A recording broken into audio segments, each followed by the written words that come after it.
So actually, in the last couple of days, I've been driving down to Milton Keynes, and I was astonished by the vast amount of roundabouts we have in Milton Keynes. And then I thought to myself, what are the chances? What are the chances if we'll place a glass of water on our dashboard and start having this same trip down to Milton Keynes? What are the chances that we won't spill even one drop of water? In reality, most drivers will find it hard, or at least at the beginning, to keep the glass stable and not spilling water. The reason is that most of us sometimes, without even paying attention, drive erratically, and sometimes create unpredictable maneuvers, some of them harsher maneuvers.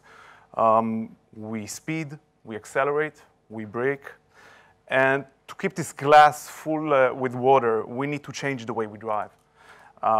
We need to change the behavior, our behavior on the road. This is the question we are trying to answer in Green Road on a daily basis regarding driver safety and driver behavior. How can we provide you with visibility? And how can we help you anticipate? So that driving becomes much more relaxed, much more comfortable, predictable, and it will make you a safer driver and an eco-friendly driver. And it's not only affecting the drivers, it affects our passengers, of course, surrounding traffic, pedestrians, bottom lines of companies. I'll discuss that as well. So Green Road technology is an intelligent in-vehicle driving coach. Through analyzing driving behavior, vehicle data, and location-based insights, we provide real-time feedback to drivers on their driving errors using visual and voice alerts. So kind of a game-based interface. Here you see a list of the main categories we monitor. We monitor about 150 driving maneuvers. Some of them are harsh, some of them are very delicate. And we record it, we identify it, and we alert it in real time. These are only some of the main types, but these will definitely cause you to spill that drop of water we discussed before. Unfortunately, they also mean that they can create high chances for accidents. So we know, for example, that in the US, 94% of the accidents are caused by the human factor. According to the UK Department of Transportation, driver error is the main contributory factor in 71% of accidents. And another 26% of the accidents are caused by human behavior or inexperience. So even with all the investment we are making in making our roads better, vehicles better, ADAS systems, etc., it's amazing to see how little attention we pay to improve, to fix the human error behind the wheel. We believe in changing driver behavior so that the base, what we call, this is our safety pyramid.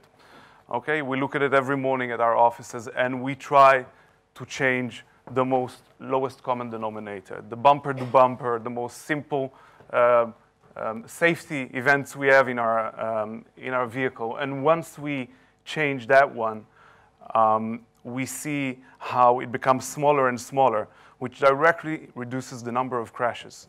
Some of them minor, some of them are severe, and we know that some of them are catastrophic.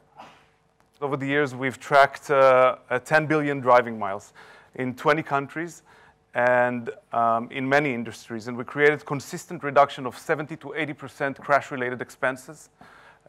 We know that we save between 5 to 25% on fuel.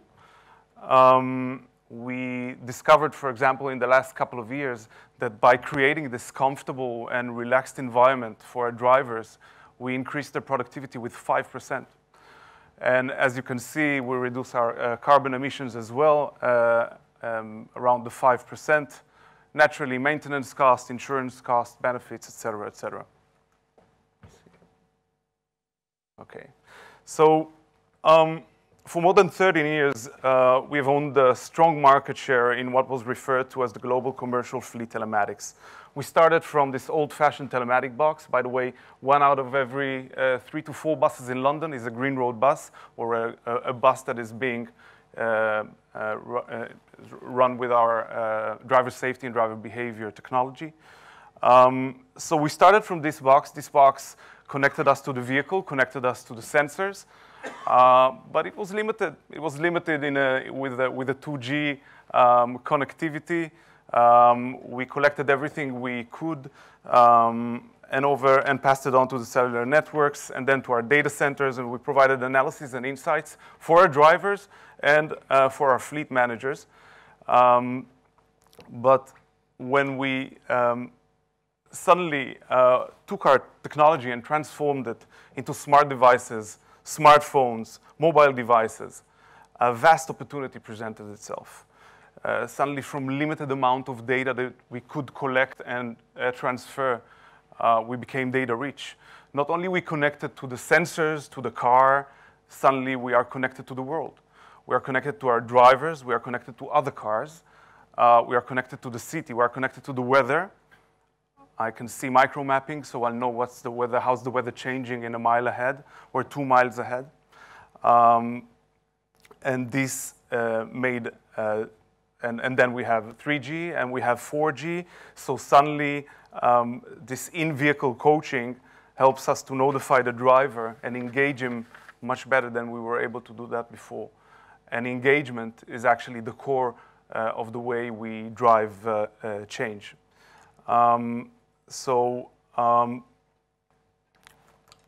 Another key factor is the ability to analyze the data and provide meaningful insights and tips to the driver.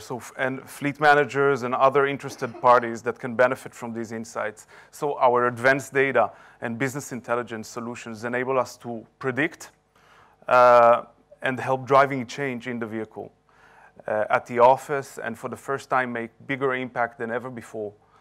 For example, using our fleet data to receive in real time new hotspots that can help us plan our routes better or refrain from entering a certain area, or understanding the fleet utilization. So for example, knowing that at certain times of the day there's a higher chance for accidents, so I might manage my fleet differently. Or if I introduced a new kind of a vehicle, a car, to my fleet, I can definitely, within several months, provide already advanced analytics and give you an overview of how your fleet is being utilized and if the last purchase is the right purchase for the safety, eco-driving, and more ideal. Breakdown of risk analysis, extract your accident season. We have accident seasons. Okay, when we perceive fleets and everything is fleet. So we started from a traditional fleet, looking at bus, trucks, but nowadays a family is also a fleet. We call it microfleet. So we're having 3 teenagers, boys and girls at home, suddenly makes you a microfleet. You want to know where they're driving, how they're driving, are they safe, are they speeding? So identify the safety patterns and extract the anomalies. So if you're a driver, for example, so I know me, for example, after 2 hours, I lose my concentration, I start making mistakes, Green Road technology, start speeding, braking, start alerting me continuously. There are drivers that after 4 hours become unsafe drivers. Some drivers at night are great drivers, some drivers at day are the best drivers. Knowing that, and for the first time, by connecting to the world, I can create a dynamic safety profile. That dynamic safety profile helps me make a better, safer, greener route for you. And that's my way of not only saving lives and eventually saving eventually money. These data points become an interesting knowledge hub, not only when speaking of fleets, but also when running a city. Definitely, we know cities that have the aspiration of becoming zero fatality cities. So taking all those factors into account makes us suddenly from a safety, driver behavior into a contextual safety storyteller through data.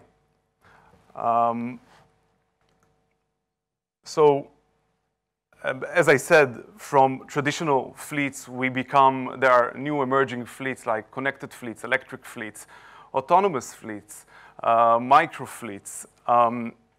So let's go back now to the main target that Green Road holds. Imagine on the next elections, we'll have an autonomous vehicle, takes us to the polling station.